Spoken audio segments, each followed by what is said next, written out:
There was a sticker inside in the beginning. So great. Do you want to know anything about Three.js? Yes. So welcome you to my talk. Hello.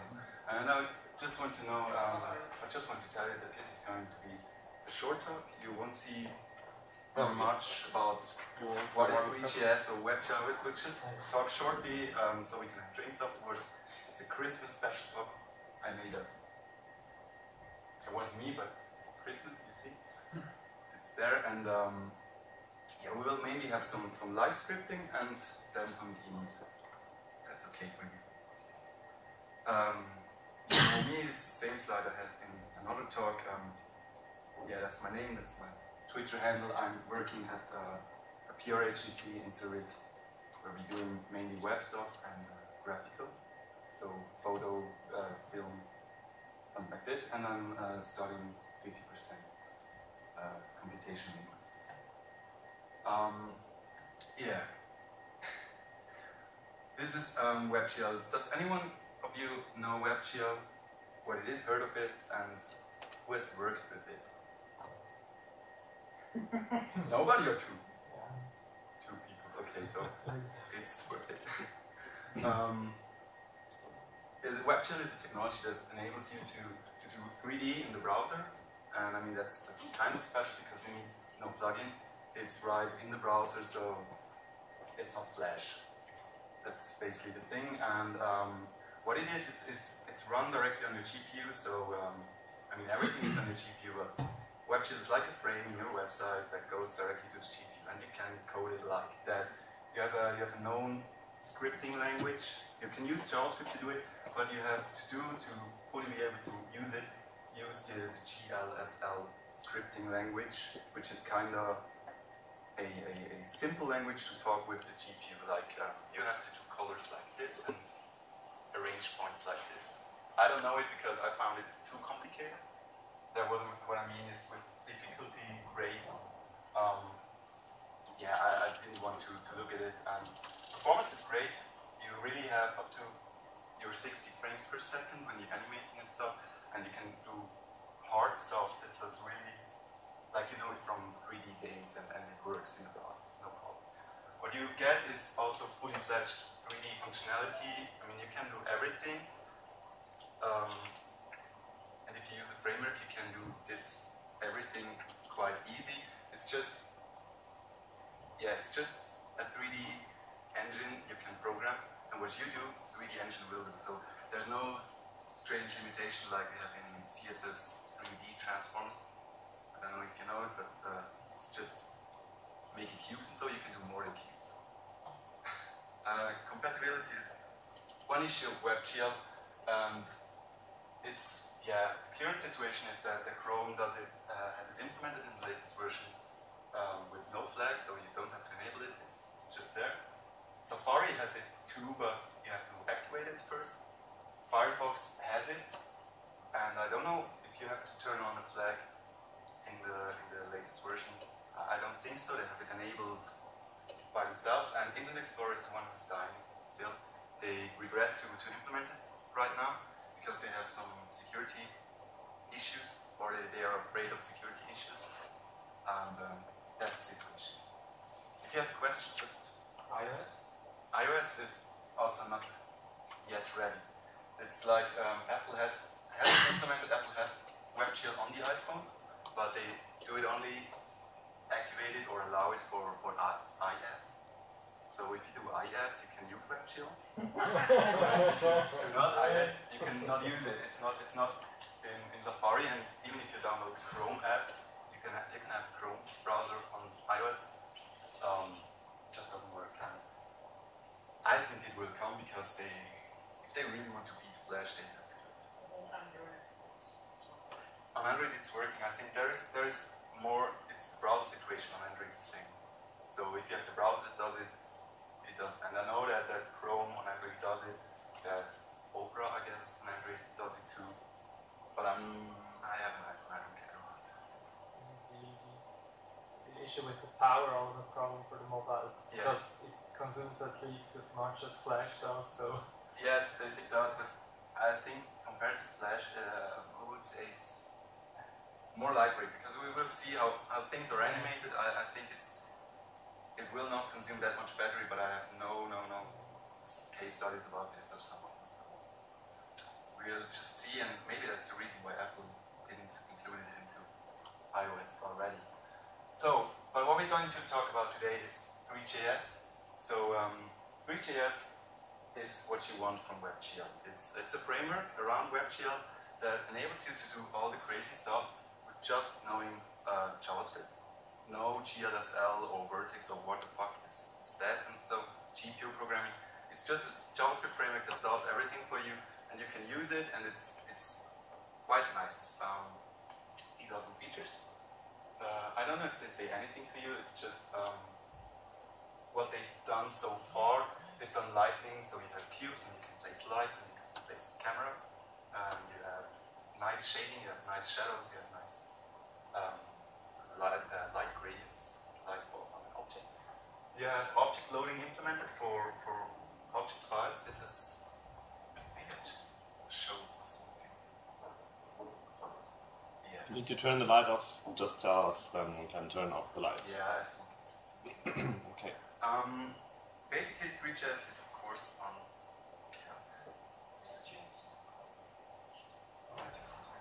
yeah, it's because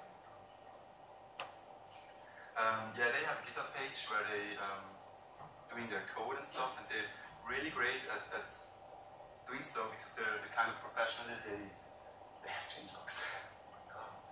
And you can clone it, and here's the library. Here's just all the library.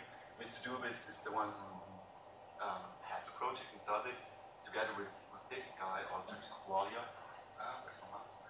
And yeah, it's just github.com, Mr. Dubis Three.js, but you can enter it on Google and you will find it.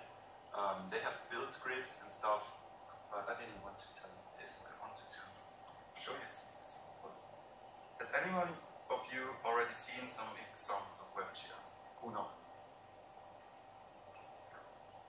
So,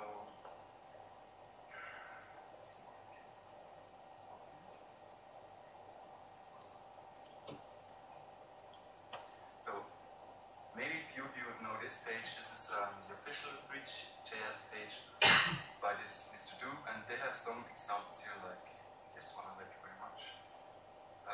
Just to give you an idea how far you can go with WebGL so far. This is like a cubicle game they made, and yes, you see it's very fluent, and this is done with Three.js. So you can do stuff like this, and yeah, the point of this is just to show that it's not kind of. Can we turn off the light? It's like the colors are.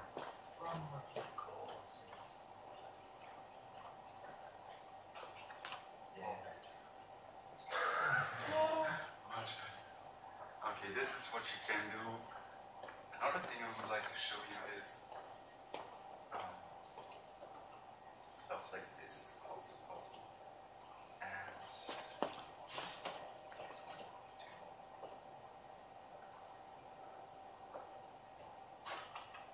So what you have here is like the galaxy, and you can go in. Does anybody of you know this demo? Okay. And this is also Three.js, and it's just, I like it very much because it has very much love in it, and it's cool. Just to show you a bit, make you a bit hungry. And another great website for more experiments is Chrome Experiments. That's not, yeah, that's because Google really wants the technology and does lots of things. They, good, we have some Google.arts team. They do very many experiments with WebGL, and it's always fun to see what they have. Another great one I like very much is Go to the Body. That's like the human body built in WebGL, so you can go in and pull off the skin and pull off the bones, and you see the heart and stuff. What do we have here? Yeah, what you have here is just a sphere showing population. And this is a really simple one. You can do it in like half an hour or something. And here you have Julia or something. And you just can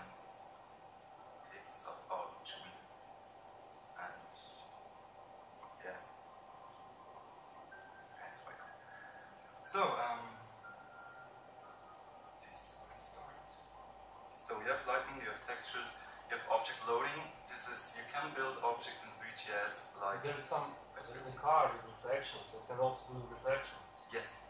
The point is, it's quite limited yet because it's kind of fake. You have, at this stage, some of the things are fake. Like you see on this card, this is imported from the 3D program, just the shape, that's okay. Also the textures, that it's red and all. This is everything okay. The reflection is kind of fake because they take a texture from the surrounding and map it onto the layer of the car. So it does not really reflect. You cannot say, car, you're reflecting things, and it will reflect everything it sees. It will just move the texture over the surface. So, and it looks really like reflection. Also with the see this column here, like this. It's on the other side. You have columns everywhere, and it looks quite realistic here. But maybe I can show you something where you see that it's not quite working. So it doesn't reflect everything. It's just, yeah, it's just fake.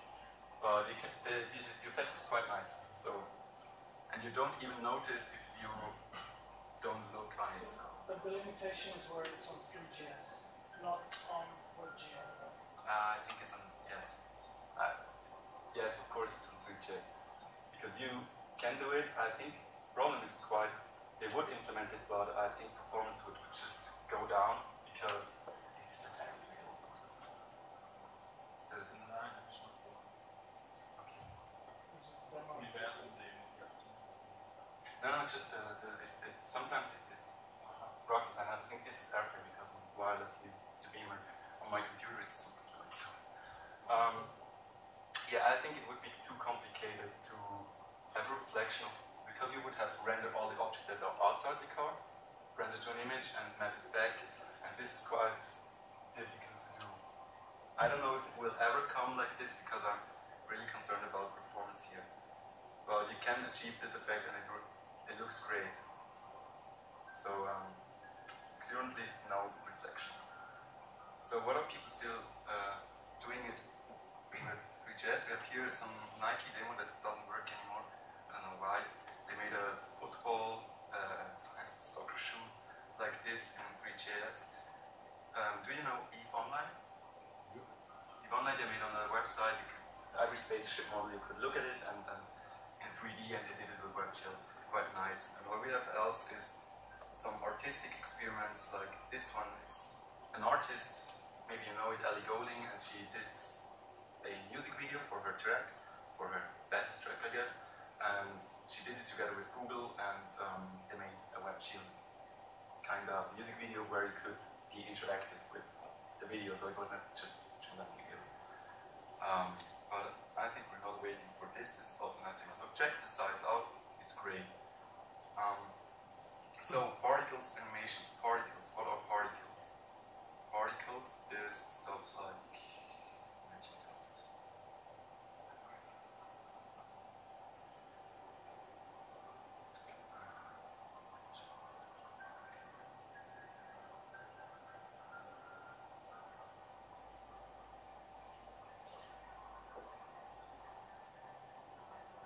So these are particles, and yeah, this is like particles. You use them for animating or having lots of objects, but yeah, just to achieve great effects. And let's later more this. Yeah. Can you turn on the light? And what they also have, I said that they, yeah, support on iOS and stuff is like, is not given for the WebGL stuff.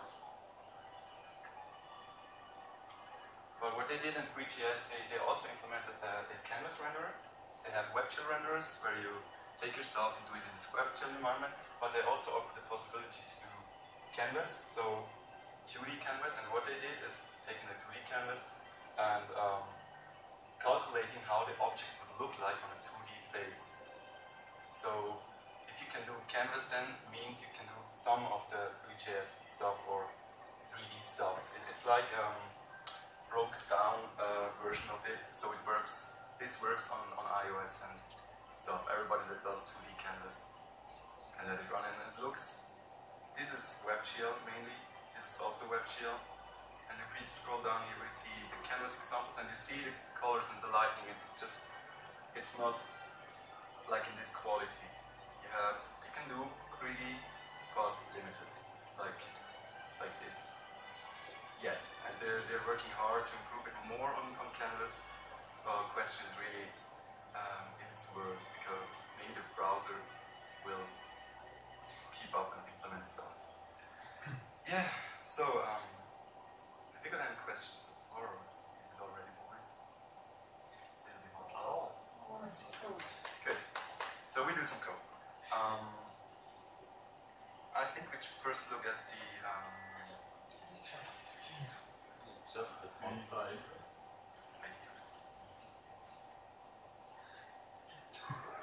Sorry. So I think we will start and build something together.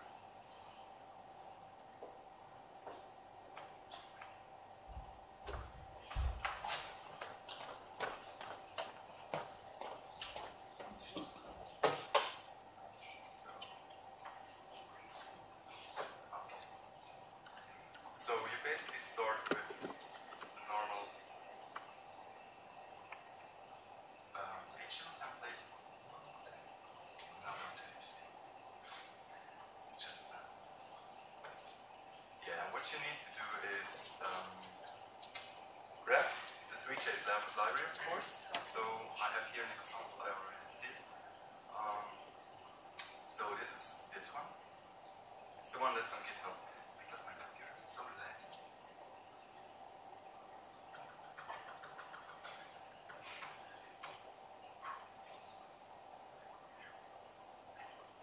Okay, so yeah.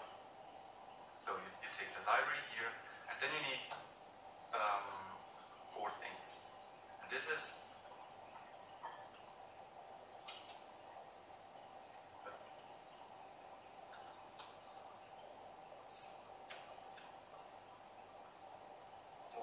the first thing is this one. This is just the render, and the API is like this. You have everything in a uppercase free namespace, and then first you have to create. Sorry? Can you increase the font size a little bit? Yes. Do you mind if I turn up the light because we don't see? Sure, turn it off. Do you like one? One. Do you know where to Yeah, do this? thanks. Command plus. Come on.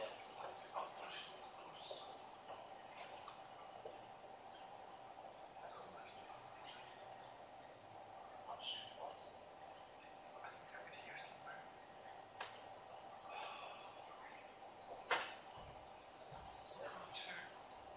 Don't know when you do this.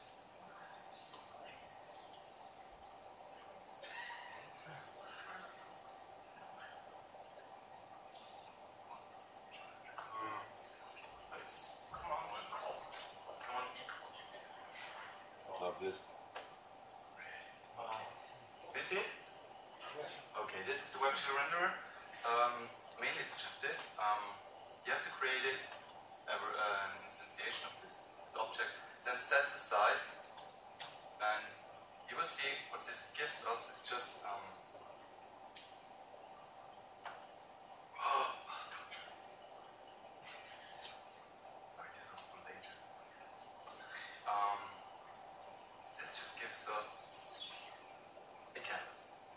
So we make this renderer, we set the size, and we append it to the body, this DOM element that's already in this renderer object. And what it is just a canvas. So this really means GPU grows a frame, a picture to the browser, and it displays this on a simple canvas. And of course you have to set the size. We just set it to full screen, so we can use all the area, the whole area. So what we need next is a camera.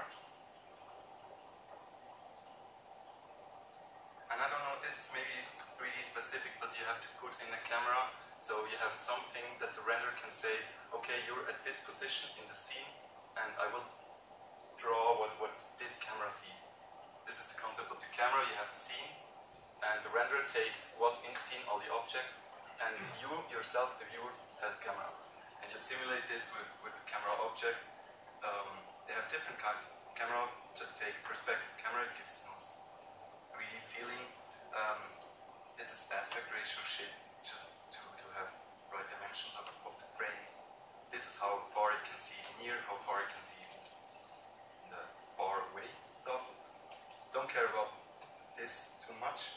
And we pull it a little bit back with camera position set. It's just where is it, and we pull it back 2000 units. It's not pixels, it's 3D units, but it doesn't matter. Because, yeah, you will see that it's, as long as it's in the same unit, then you have not to worry about if it's pixels or not. So we pull it back, and what you see is a white screen. Because we have not seen it. And we have to take the scene into this. And this we make a scene. So it's really, if you have 3 ingredients, it's what? It's making a scene. Yes, I'm sorry. Renderer, camera, and the scene.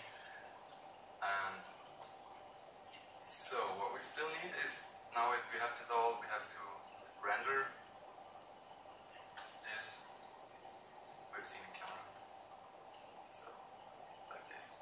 This is just how the renderer take the scene and take the camera and do what we want. And so what we're still missing is an object, so we create an object, and this is like a mesh, everything's a mesh, and we have to take a geometry that's this. A geometry is like just the shape of the object.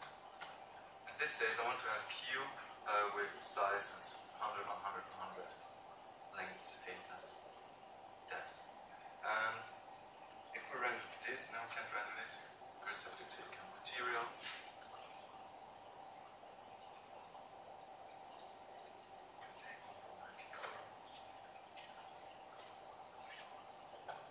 So this is, we have geometry, we have material, and we put it into this mesh, like this. It's like a net. Yeah. And yeah, now we have our object, and we have to add this object to the scene. Get this. And this is it. This is our cube now, and it doesn't do anything. Because we have no animation. So what we have now is we could call this object and say rotation of on the y-axis is like 0.2. It doesn't do anything. We have to render this whole thing again. And you see the cube turn a bit. Did you see it? Okay. If we want more, we have just to repeat this whole process. And yeah, it runs. And we don't want to do this, so what we need is an animation loop, and it's just what we did here is like calling render all the times. We do it in a loop, so we render all the time. We just say we change things, and you have to render. Just keep rendering no matter what we do, so we always get a fresh picture of the graphics card which you just calculated. And this we could do it with set interval, just to call this render stuff all the times. We won't. We will take this nice little request animation and see the object. Every time we render it, turns add 0.2 to the rotation. This is how we call it. So we can take this out. And we call this function once. Spins. Like hell. We can add something to make it a little bit more interesting. See to the x-axis, it does like this. And it's a little bit fast.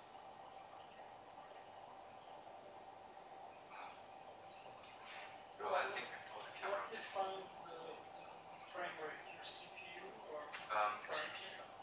It's like, do you know request animation frame? no? Okay, request animation frame is something very cool. Because, yeah, I said set interval, and you were like, no. And it's really like this. Set timer is it's better, but it's not great for doing this stuff. Request animation frame is something they are implementing, and this this is implemented, I think, in every browser with some vendor prefixes. This is what I'm using here is a scheme or just a polyfill that's in the library. You can use it without vendor prefixes. And what it does is just, we call this function, and it goes into the function and it says request animation frame. This does tell the browser that we want to animate something, and what it really does is look at the GPU and at the CPU and see if they have time to animate something, if they're not too heavy load and stuff. And they will give it a frame, and as soon as a frame is ready, as soon as the GPU is ready to do something, it will execute this animate function again. And then we here do our stuff, we change the scene, we change objects, we arrange everything, and at the end we call render this. And then the next frame is ready, and it goes again, and it goes again, and it goes again. The nice thing about request animation frame is that it's very nice to your graphic card and to your battery life, because request animation frames is in the frequency of your GPU, and if the PC is overloaded or something, it won't just try to animate frame over frame and frame over frame. It will just wait until the GPU is ready to do it and do it then, which is very nice. And another nice effect is that it won't, if you close the tab or close the window, animate is no longer executed. So if you close the tab, close the window, there are no animation frames given. This is kind of the thinking of, if you don't look at it, you don't have to animate it. So this is good for battery life of laptops or something, just to improve this whole process a bit. Is it also if you have a second tab open? Yes. Yes. And this is the main point. So it would stop. I mean, I can't look at it, but now it stopped. You see it? No, but it really stopped. But it continues executing the code, it just doesn't display the code. It just doesn't, request animation frame doesn't give you an animation frame. So everything stops. Everything stops, yes. And this is, we've improved the, yeah, this is kind of this. I think here's some, yes, yes. So we can check the, we have some variable that tells us how many frames. Okay, now we have counting variable just counts up every time we animate, so every frame it counts up, and it's just to know how high is our frame rate. This. This. And this. Oops.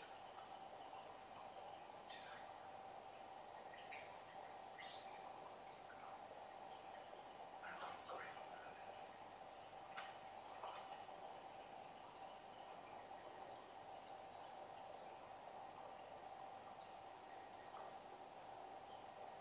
Okay, now we have every second it outputs the number of frames we've rendered, and you see it's approximately 60. Not always, but it tries to go to 60 because that is the frequency of my GPU and my display, of course. 60 Hertz. Okay. This is what you want to achieve, to have smooth animations, and you can go under this until 30 or so, and then it won't get smooth again. Yeah, that's okay. So what do we do with our stuff? So we can just put more of them. I've prepared this here a little bit. So this is just HTML, JavaScript, and you can, of course, create several of these objects. What's this?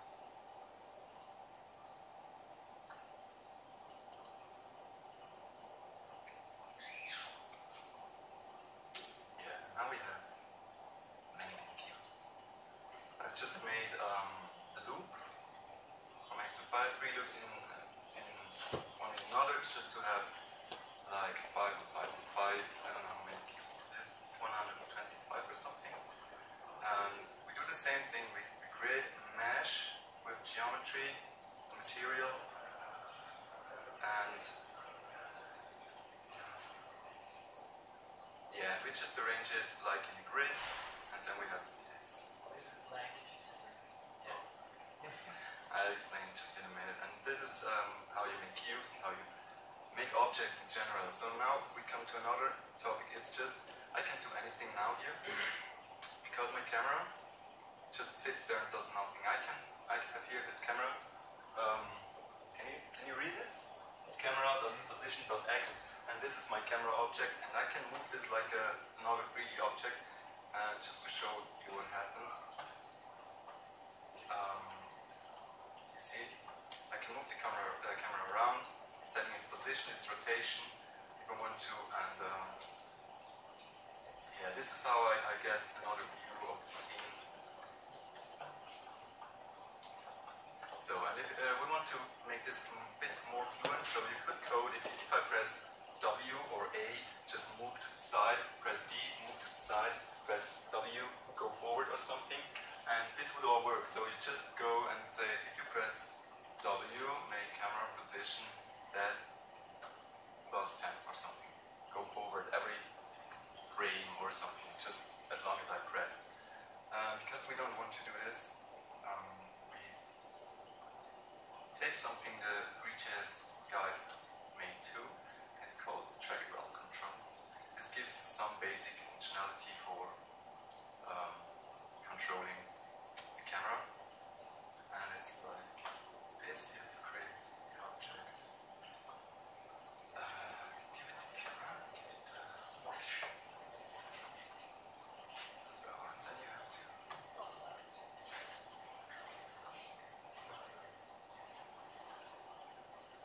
so now we have some, see what I did there, I just made trackable controls, and you have to update them. They check for every keys you press and what you do, and you have to update them to tell the controls that there's another frame coming, so they can do something. They can update the position of the camera.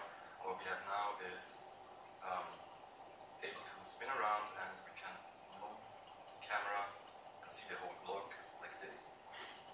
And this is just, yeah, it's so simple. You just put it in there and it's okay. So now we go to lightning. Lightning is something cool. What we have now is material that is just bright, it's just red. So if you put a light, it won't get affected, so it's just red and it doesn't look very wow. What we put is, this is the material. This is this mesh basic material. And I don't know, we can put this out because it's in the, here. It's in the, so we have the mesh basic material and it's just bright. And if we want to have that it reacts on light, we have to take foam material. Just one question. Is there a reason you create a new material and a new geometry every time? Or can you share those across You would have to clone them. objects? Oh, you have to clone? Yes. And I'm not sure if that's ready yet. I think the material is no problem to take it out like this. I think I had some problems. I had some problems with Like this stick.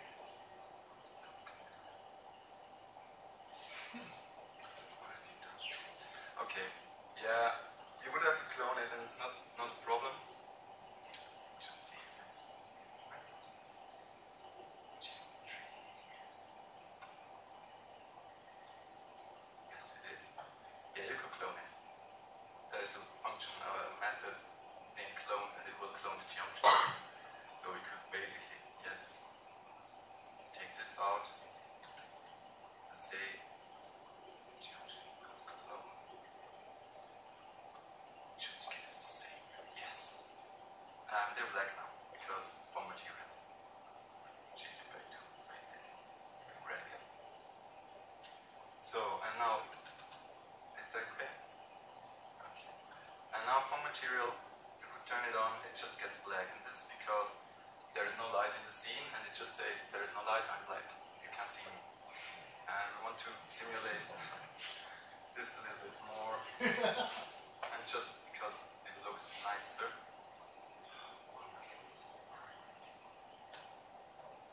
We can see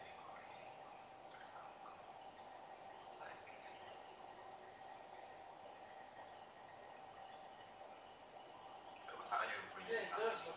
What we have still the red color, but we need a light, and so we just make a light, and this is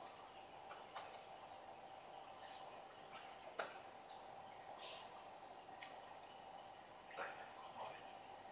Seen as light. You create a point light. It's a point that just emits light in every direction. It's the most basic light you can have. If you do it, you have a light that sits in the middle of the grid and spreads out, so you can see as it's in the middle, and you have some faces that are not faces of them that are not versus the light are not lit. They're just dark. This is what you want to have, and if you go deeper and watch the one cube, you have some kind of nice gradients. If you look at this cube, you have a nice gradients of this. This is foam material. So the light falls up and it calculates the gradients just right, and it looks pretty great. This is how you do lighting. And what else could we do? I think we just show you how. What is foam actually? I don't know. I think it's a mathematical. Foam shading. Some kind of special reflection model, right? So it's. No, it's how you calculate that a vector of light goes on the surface, and foam says how the surface gets lit. Yeah, I guess so the more close it's to normal falling, the brighter it is, right? The brighter it and is. then it's like linearly goes darker. It's the angle of the angle. I made calculations like this with some experiments we had with CSS 3D, just 3D with CSS, and you can have flat shading if you're interested. Flat shading is just the whole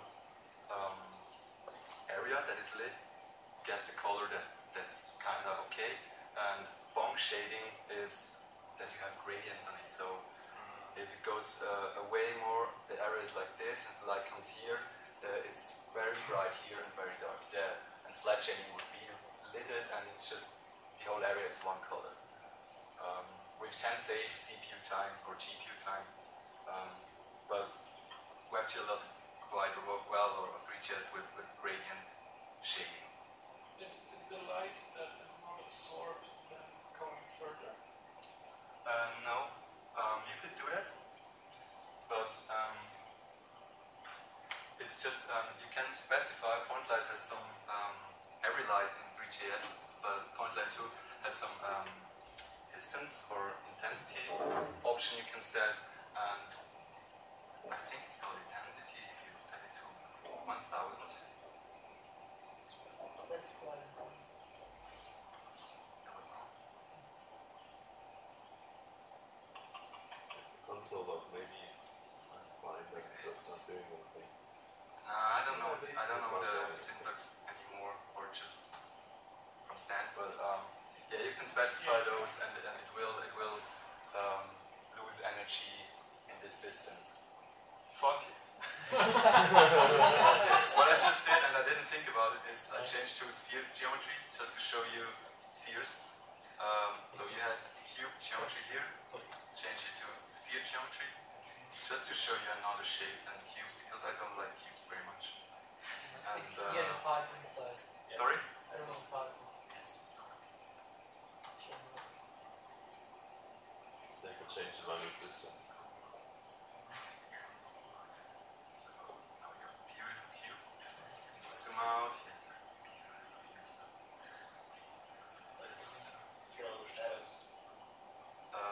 No, where to? On the other side. Yes, I know what you mean. This is true. So basically, the spheres here would be dark or something. Yes. Yeah. By default, nothing casts or receives shadows. You can turn it on with an option. That's possible. I just don't want to do it now, because in this example it just would look like nothing, like or something, because you could see the inner sphere and the others were all hidden by shadow or something. What we do is now animating this, because it's great that we can look at it, it's great that we can build it, and it's very smooth. So what we do is, I show you how we animate things. This is it's not this part, it's also this part, yes. Can you go for a short moment back to computers? Cubes. Said he doesn't like cubes. Yeah, I know. I want to annoy you a little. Pyramids. I think I can. Like, if you look at the agents, they are kind of pixely, right? Yes. Why is that? Is it taken care of somehow by an option?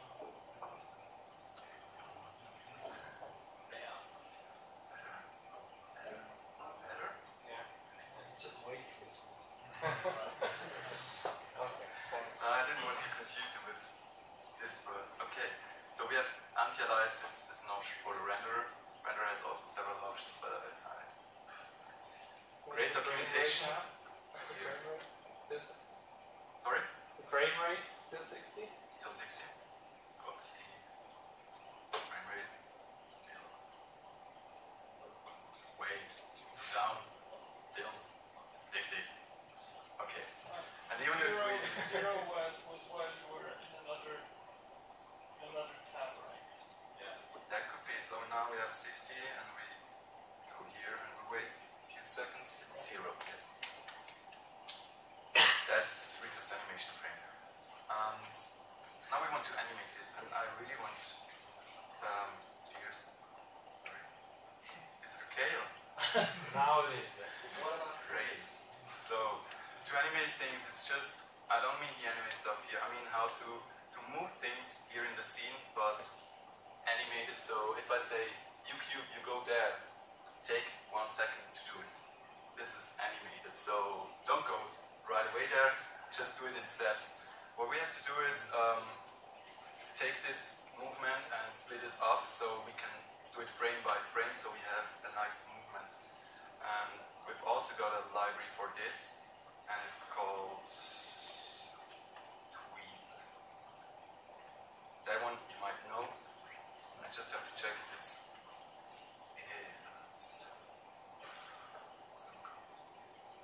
This is Queen. So, and what this is, it gives you the ability to have nice transitions of whatever property of an object. You see it here. You can give it. This is where we look at. You have some JSON object, and you say to which value you want to interpolate it in which time, and yeah, you can have an update. Just then start. And if you have some kind of set interval or animation frame, we call update, so the tween frameworks knows there's not a frame, I can increase the values you give me there. And that's what we're gonna do now. Is for sure put tween update in here in our animation loop. And now I would say we make some animation if we click the document, and it's maybe we take all the I put the objects into an array here.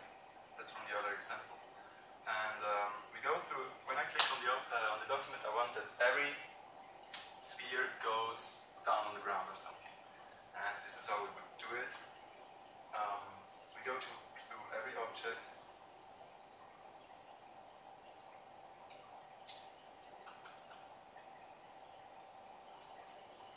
And create a new tween. The tween is, like we said, and what we're giving it here is the position, which is a JSON object already, so it can just manipulate the attributes from there, and we have to say it stay on the same X position, but not stay on the same Y position. Y goes up, and we set the Y position to 0. This is where we say where we want to go to, and the set position stays as it was. And we just say start. We forgot to specify how long it takes, 2000 milliseconds. And I think this should already work. We do this, reload it, and move out a bit.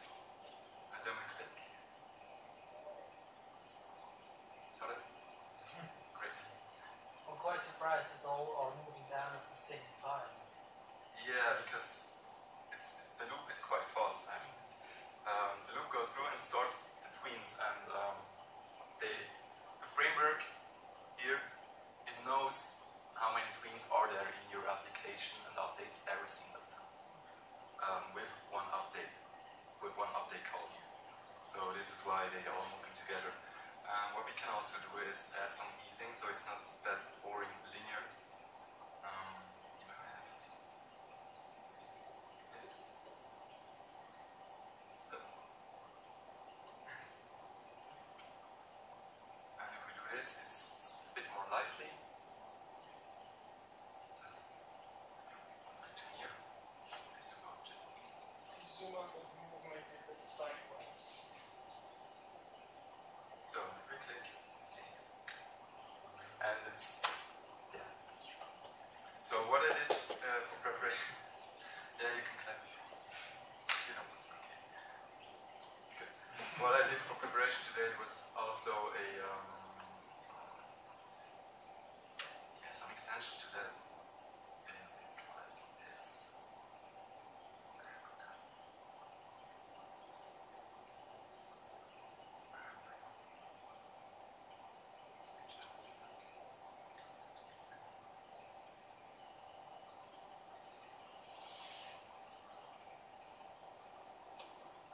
What I've done there is just it checks which click I mean. I click once, it goes down, I click it again. It just changes the axis.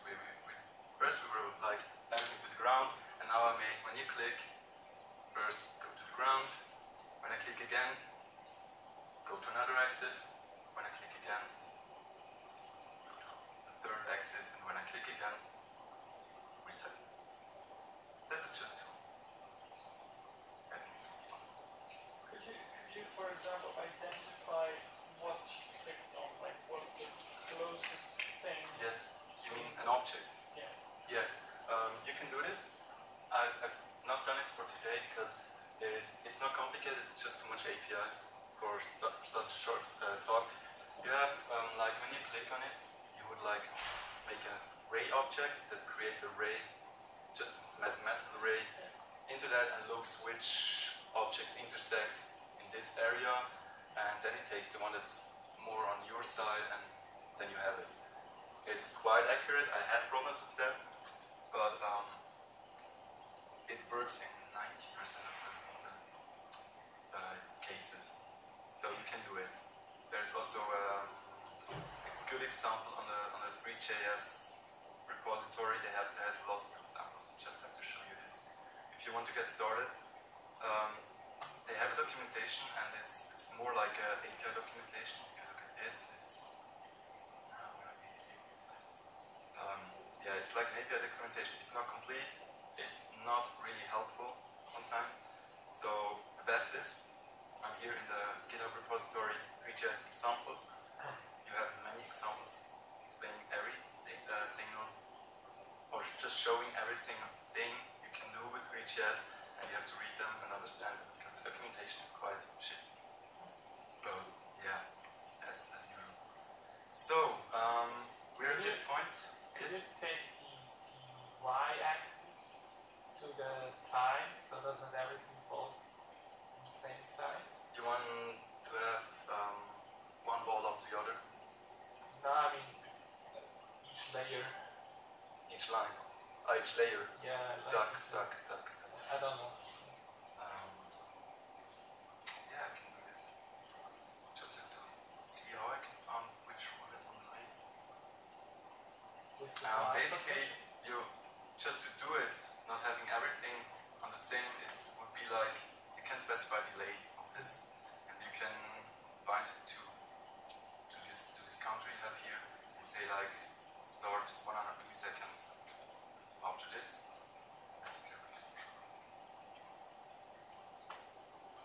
Paranoid. And then you should have in the first click fall to the ground. Something like this. Maybe the delay was a bit too big.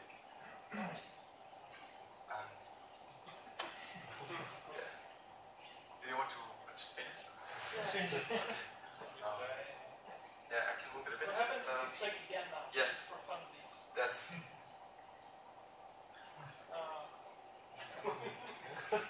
the tween goes on, it goes on, it goes on, of course. And one tween is already finished, the one that moves them to this one. But they're still on it. This is what happens. You can stop a tween, of course. If you take this identifier it gives you, you can later just say stop.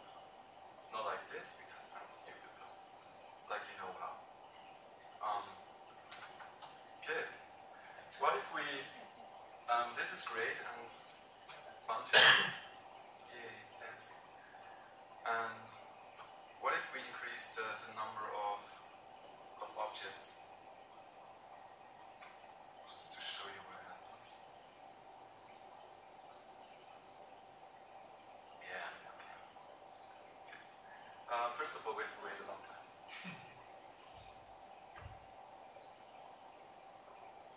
And if it finally loads, we can.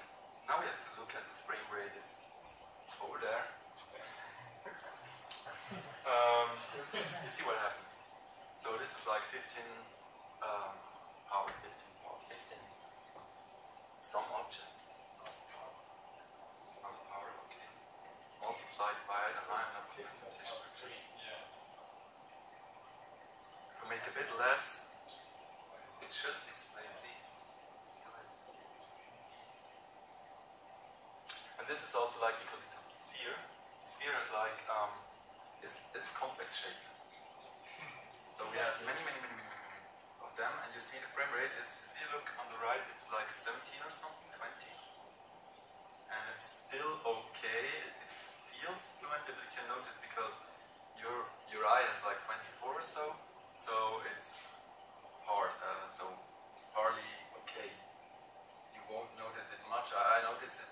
I notice it here because, yeah, if we do the animation is still okay. That's just because WebGL is awesome. But it's not so cool. So what do we do if we want to have many objects, or like what's this swarm again? Just want to show you this one. Mr. Yes.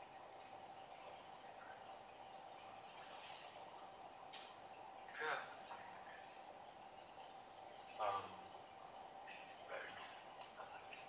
And what you see here is like 10,000 or 100,000 objects. The reason why this is so fast is because it's not really 3D object like spheres with a mesh and the material and all this. These are particles. I have to say that Mr. Duke cheated a little bit here to achieve this performance. He used his magic WebGL skills and improved this, because then you can. The lag is because of Airplay, it's not because of the animation runs smoothly. Just have to say it. And if you turn the cube, you can steer it. So he improved the performance a bit, but you can do this too. And the reason is particles. How you do that? Particles. Particles are like special objects that are not objects, they're just images. You can make a particle, and the particle assign the texture to it, and it's just like it just places the image in the scene.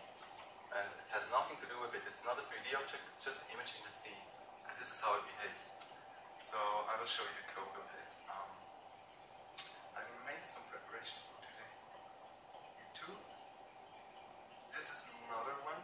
And you see here, I packed all the renderer, camera, scene, controls, stuff in it, and my animate function, okay. Then I add some particles. And you see here how they're made. It's you create an empty geometry, a material that's particle basic material. I load here the texture. You don't have to load the texture, you can just assign a color and it makes a square of the color. And yeah, what I'm doing here, I'll explain later. I'm just doing now particles, and this is what you get. These are not spheres, these are particles. You can see that because you see that border here. My image I'm using here is like a dot with some Photoshop users there's a no it, drop shadow light. And it's just placing images and yeah, you can, yeah. That's just this, and this is how you can have many object or swarm-like stuff, or stuff like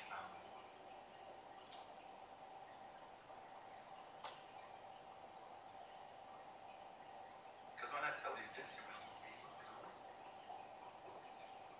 do something like this. Because this is just nothing else. You see all this yellow stuff. I don't know, it's really smooth on my PC, but this yellow stuff, these are particles, and it's just a sphere, a big sphere, some particles on it, and it moves. So you could do it by now. This example. So it looks just great because this guy has some kind of graphical eye and knows how things look good. But you could do something like this, or even like this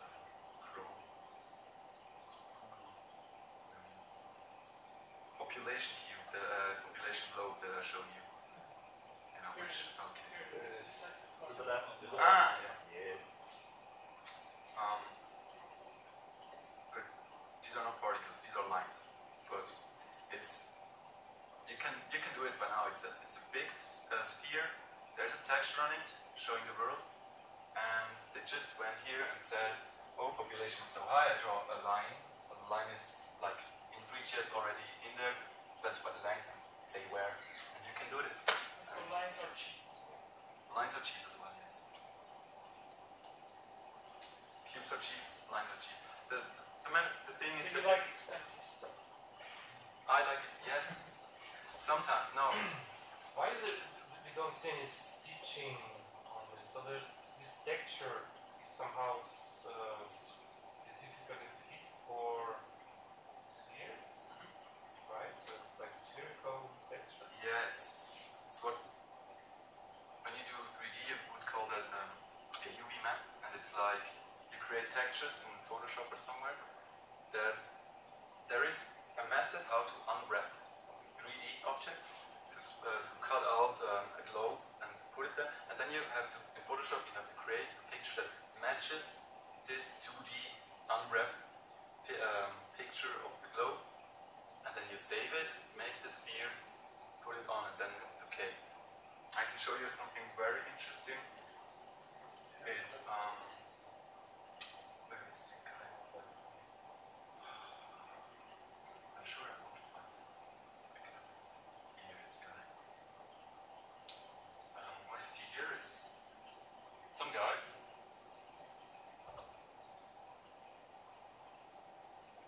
And that's very impressive, I know.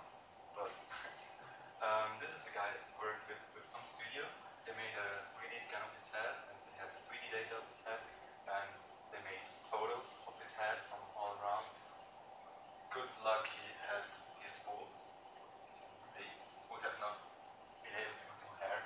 This is just a texture, you know, just an image, and you don't see that it's an image because it's so. When we look at this, what they're loading.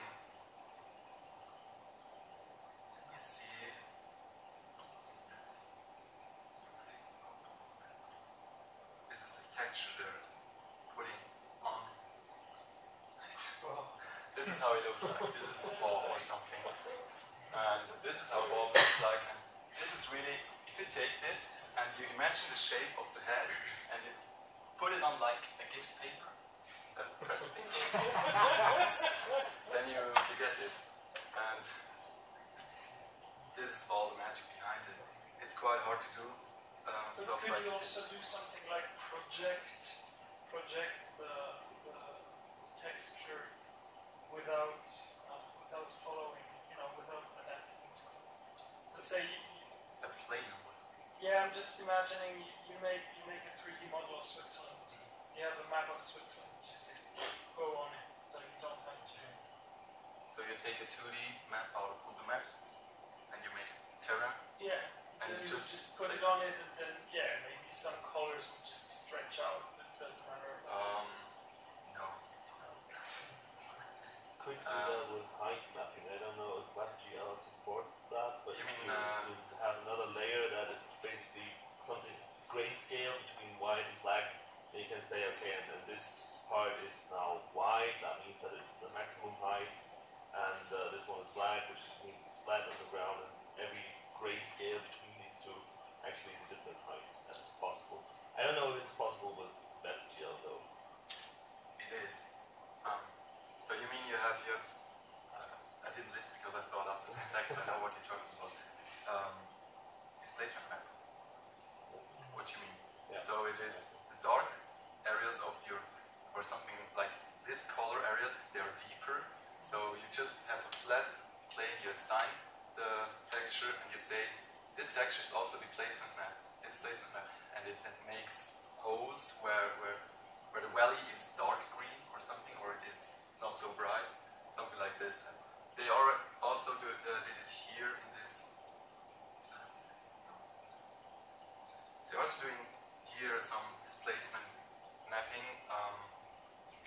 You can't really see it, but you see these little details. Or if there's light on here. You see these little details, they're so realistic because they use this texture also as a displacement map, so we have little scars in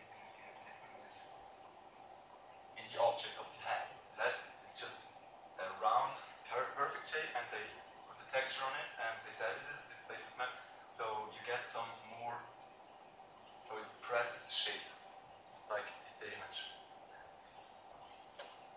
So, yeah, you can read much about this on this web page. This is how they did it. It was an amount of work, so it's not so easy. I have the time again. I'll show you this one too. Yes. Just because we're in. I did it for today. It's something very similar. This is a Kinect. Took some Kinect data, collected it, transformed it to JSON, and told the particles follow that 3D data, and this is what came out. So you have basically the possibility to build what's with Kinect, what's around you in WebGL, and I think that there is great potential in this because you can have meetings in 3D, just the Kinect and that stuff. Forms! Sorry? Form? Oh my god. The internet is Particle porn, wow. Oh yeah. Thanks. Those particles. So, Business model. back to topic. Particles, we were at particles. So, this is just particles, and there are thousands of them, so no problem with this.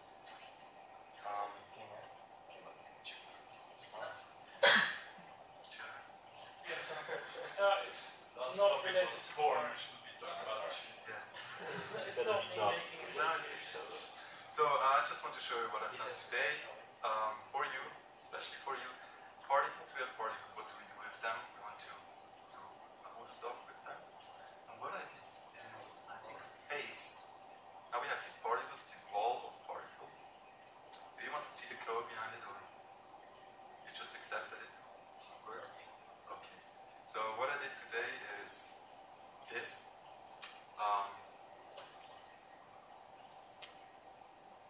You see here, I plugged in the webcam. Can we have less light? Less light. Oh, more light. More less light? Less light. Too less. Less light. And I'm running out of battery. We had some. You should describe the phone that you're charging. I have a charger if you need it. So what I did here is stand. Okay. I'm not sure why. Possibly you need more light. I will light you with my fully charged phone. So just to explain what you see here is it's a What is that? amazing. Ah. So what you have here is this particle wall. Some more particles I added, and what I did is, like the displacement map is, the particles will change their Z position upon the brightness of the pixel they receive through your webcam. So darker pixels are here in the back, pixels come to the front. And I think this is pretty amazing. You can see this. Can you turn off the phone? If you look here, this is my iPhone. Like this is my iPhone. If I press the fucking button, you see it? Okay. And it's really cool. So, and what I wanted to do is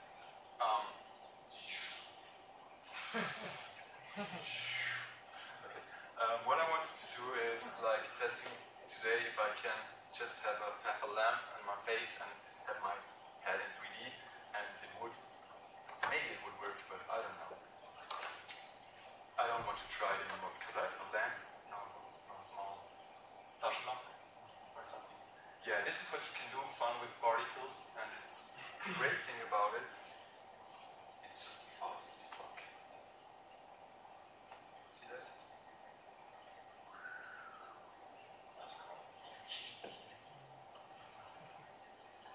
So, and of course, some light would be cool. Oh no, I just lit myself.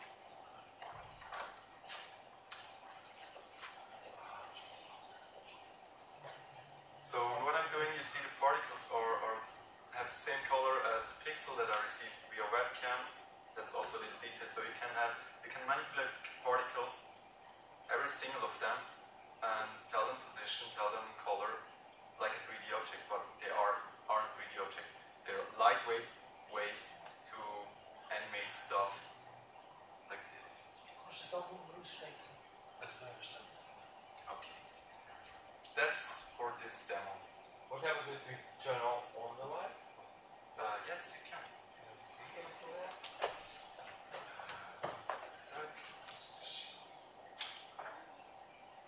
Okay, so it just gets brighter.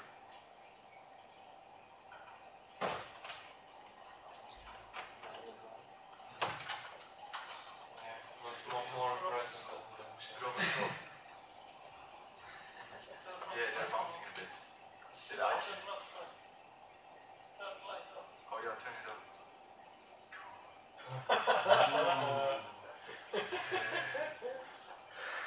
Maybe a bit slower.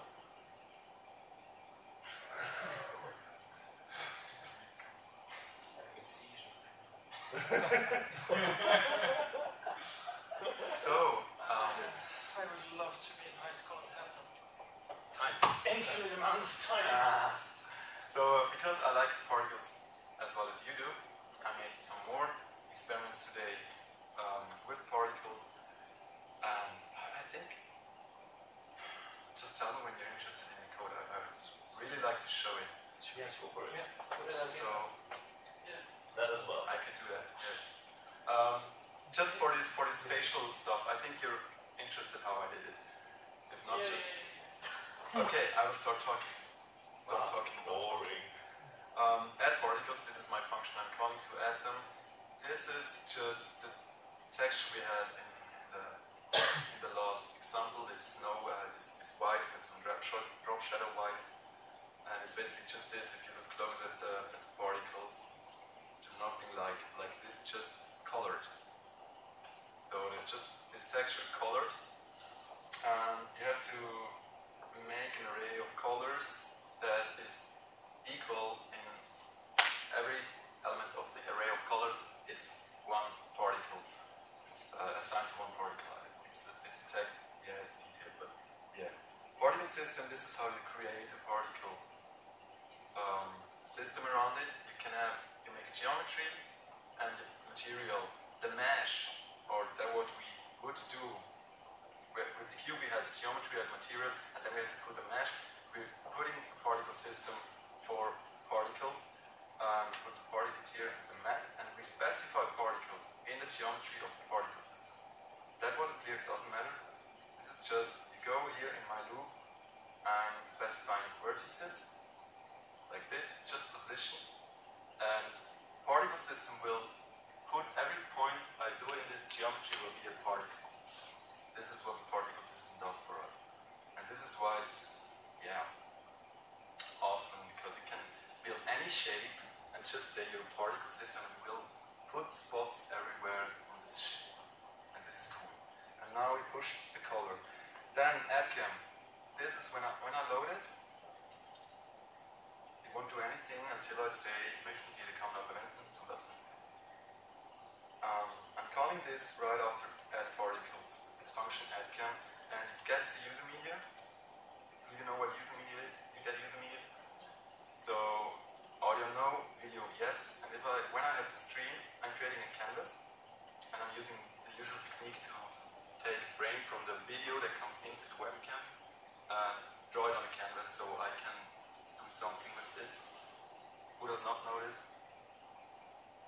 So it's basically a chance to pull each frame of the video and draw it on a canvas, and then you can read out pixels, manipulate it. There are some nice demos where they do this, and they manipulate the pixels, output it on another canvas, and then you have effects like negative or something, or sepia or something, because you can take the pixels, manipulate the colors, put it out on the canvas. That's it. And what I'm doing here is just really this. I'm drawing the image from the video. This is my canvas context. From this canvas, I'm getting the 2D context. Draw the image from the video. Loop through every pixel and assign every vertex on the geometry. So every particle a color that is the same as on the canvas. This is how I did it, and here, this is the line, does the nice positioning.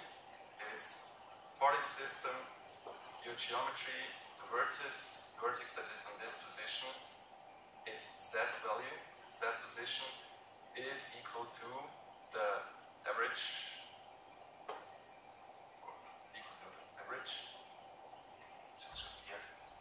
RGB, the average calculated, so the higher the number, the brighter it is.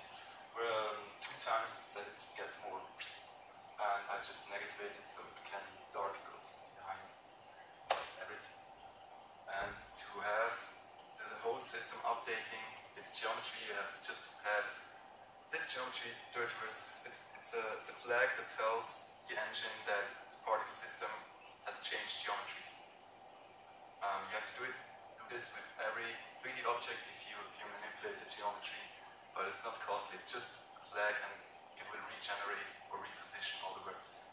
You can do this with every object, also with the cube. You could just say cube on the upper left corner, go there, and the cube gets something like so and has one edge over there. Isn't there a real API to do that? Because now you're just messing with the internal state. I didn't hear that quite well. Is there a real API to do this? dirty vertices? Yeah. They are implementing one that's like needs update equals true, but it doesn't work. I don't know why. I didn't look into the code. Maybe one could fix it, but I just didn't want to. And this was the official way 3 months ago. And it's not like hacking just because it's dashes. There's really nothing into it. It's just an object that has a JSON attribute that's called dash dirty vertices. Yeah.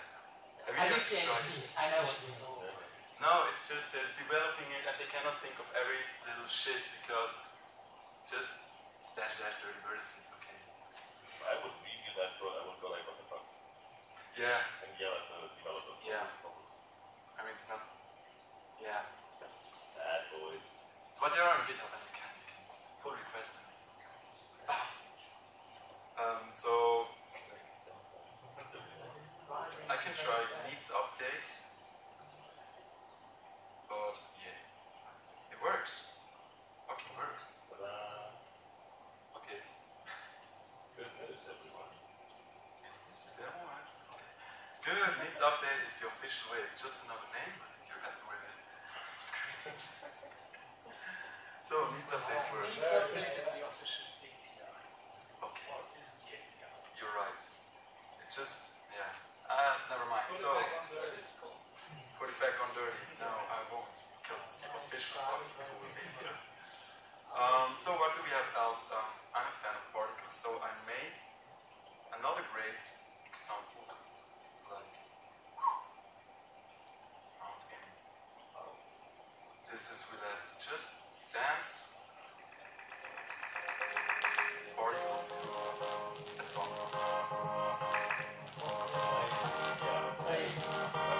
What?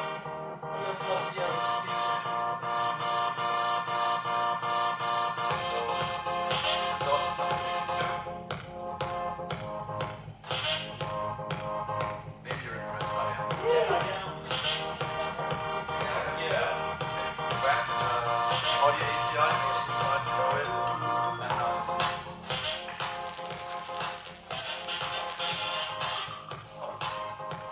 And I'm just reading out, I'm playing the audio and reading out.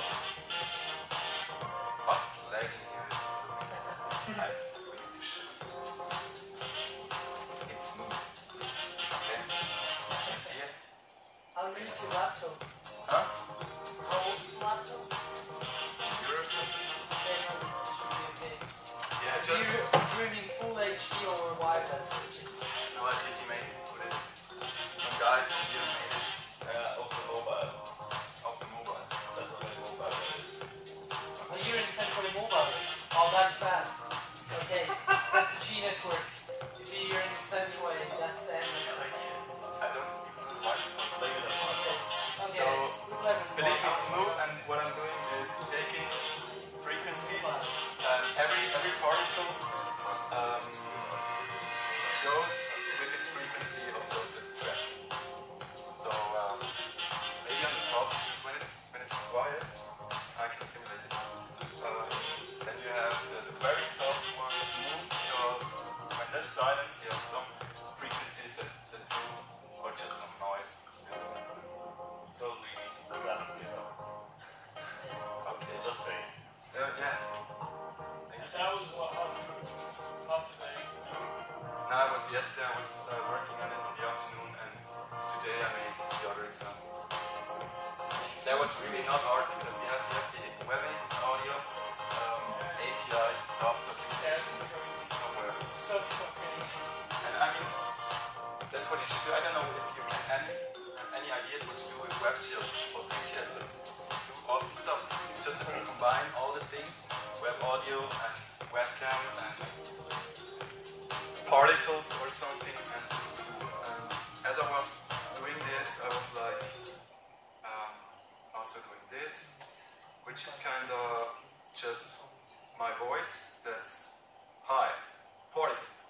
Hi, hi, hi. Yeah, it's like the microphone input that's going there. So if I'm really loud, Woo! woo, Let's make it dance. yeah, of course you can do. iTunes says no. Damn you. No, just one job. In the advertisement.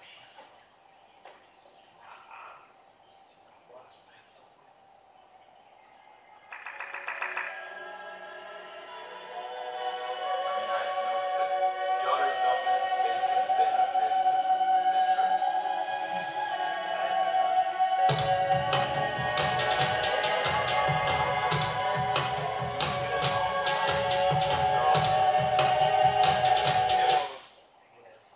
This is it for this stuff.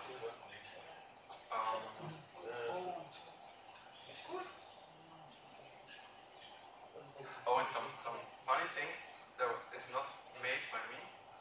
I just stumbled upon it and I had to. No, in the internet. And this is really funny. Hi, this is, ladies and gentlemen, face detection. And it works with multiple persons, so if someone shit, or you, yeah. We just look into the cam close. It works. Yeah, This it face totally works. detection is racist. Don't do Yeah, that. yeah. got it. Maybe The because problem is Martin's face doesn't look like a Fuck you. face. Racist. Turn sideways, and I've got the perfect face because it works for me. Probably You want it? Trading Average. face detection phase. So face detection, I wanted to do something with it, maybe a 3D center that had my face, but I stopped because I had to be here. I was waiting. Sorry, I kind of lost you. Well, there's a library that does the face detection. Yes, yes. That wasn't. That's completely not by me. Yeah, in the action. It's not. This experiment is the only part today I didn't do. And the WebGL demos, of course. This is something I just came over and I thought I'd show it to you because face detection, it's great. And it's like, this is. How much code is it? Yeah. The funny thing is. And the funny thing is, no, this is the code he uses, and this is the data he has to use to find all the spots with thresholds and stuff. And this is just data. Some kind of result of some kind of Yes, I guess. neural network training or something. I have no idea, but I think it's kind of like this. I don't know if I would have to. There are magic numbers on that. Yeah, there's some No, deep knowledge in It's this. data, actually. Right. Yeah. And what he's doing is even using web workers is great. Yeah. Good. So far for this. What? Fancy. Yeah. Yeah. Ah, you want to know the URL? Yes, this is it. This is it. GitHub.com. I can collect all the links and send it to you afterwards or on Twitter. This guy, and he's done more cool stuff. He's done also like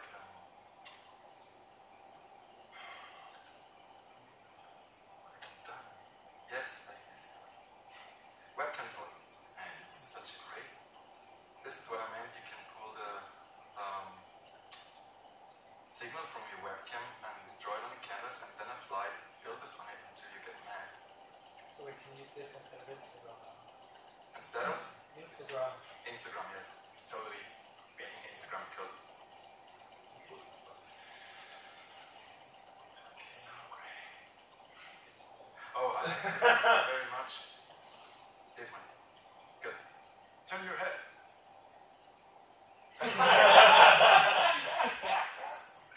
It's cool.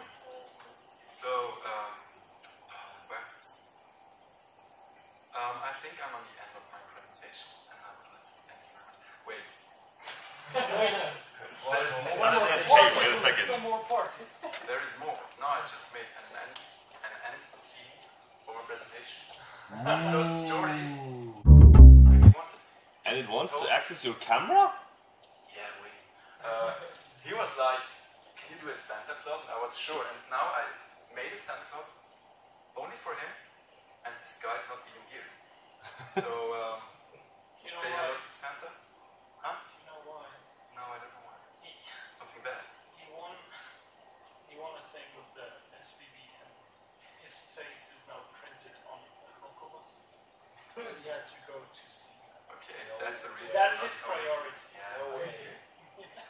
But what is it? What has he done? I don't know, ask him, but it's there. He's been number one on. We should make fun of. One thing. Maybe we should really do PHP more. Apparently. Yeah, cake thanks bye and Merry Christmas JSZurich. You made the reindeers. The reindeers? No, this was a model I found, and this is also just to show you that you can, if you have a 3D program like this, you don't have to stitch spheres and cubes together. You can just create objects in here in a 3D program that's really capable of doing so, and export it and import it into your Three.js scene.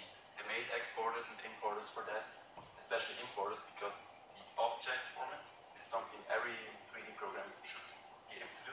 So the export is not a problem. Importing is like taking the object, run a Python script, get a JSON. And this is now, Santa is in JSON, the deers are in JSON, the slave is in JSON. This is extremely cool because then you can build 3D scenes like beautiful and not like every line of code you have to type yourself or something. I mean, building a Santa with the API is quite hard, I would say. And well, I was doing this and had fun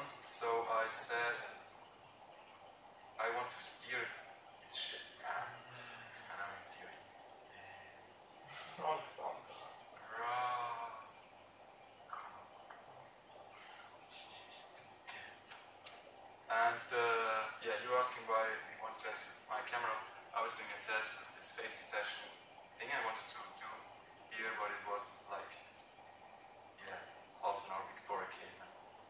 All I got is my tiny picture over here, face detected. I don't know if you can see it. So if I move, it just shows my face. And yeah, I wanted to do more, but couldn't. You wanted to put it in center. No, not on this one.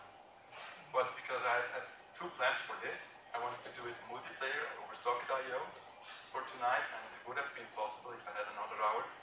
And this, and I thought, yeah, let's not overdo it because it's just. And sorry for that. But I really like you in general. Good. Great stuff, man. Do you want to know anything? Q&A? Oh wait, I have slides. Is JSON data somehow compressed? Is it Which? cheat compressed when it's sent? Yeah, you can transmit and cheese it compressed. Here's how it does. I mean, it's just loading the models into the scene is an async XML HTTP request. So if you look at this, oh, we have sent it in here. This is some. You see here all the JS loading, and this is the sample model, and it's just an HTTP request, an AJAX request going to this. And here's the error transmitted script, which is it. Look at it compressed. If you look how it looks like, it's just JSON, and it's just. What's the size? Yeah. It's 100 kilobytes or something. Just the center. Well, it's mostly coordinates. Yeah. So much And There are some games done in Three.js, right? Like this Yes. space racing stuff. So there is also collision detection there, right? in the games. No, in the Three.js. Like, can you notice that objects are colliding? No idea. I wasn't into this. I could imagine that they did something. I just had once a guy on the blog that made a game and he implemented it himself because it's not too hard. Yes, they do. In some way. There's 3 dot collisions. Maybe they have it. But it's not that hard to do because you know the hash and you can have bounding boxes and you can check every loop if the bounding box is into another bounding box. I guess it's not too hard to do. Yes, another question. Can you show us the texture of the center? Texture of center. Yes. By the way, here you've got the JSONs for it's the bag is 27, 1 year is 179, and you see Santa himself is 200 kilobytes, 150 kilobytes. Just a check. But this is also, I mean, if you have it here, you may have to generate low poly objects like taking out details to use it anywhere. It could be quite good. And the question was for the model. The texture, this is the back texture. There we have some. And it's creating those UV maps. You cannot do it by hand. You have to use. Best is to use a program like this. They have some painting ability and or some UV wrapping ability, and they can generate you. It's a lot of manual work. You have to go to the model and say cut here, and then cut here, and then cut here, cut here, cut here. Then go there, go there, and go there, and give me a picture of that. Then you can take it out and edit it in Photoshop. That's, yeah. And do you want to know something? You want to see more demos? No. No. Okay. No, but it's been amazing, and I think now we just need to hack ourselves. I think It would be nice to have your code online so that just get Sorry, did I talk for 1.5 hours? Yes. I'm sorry. That's totally I okay. really.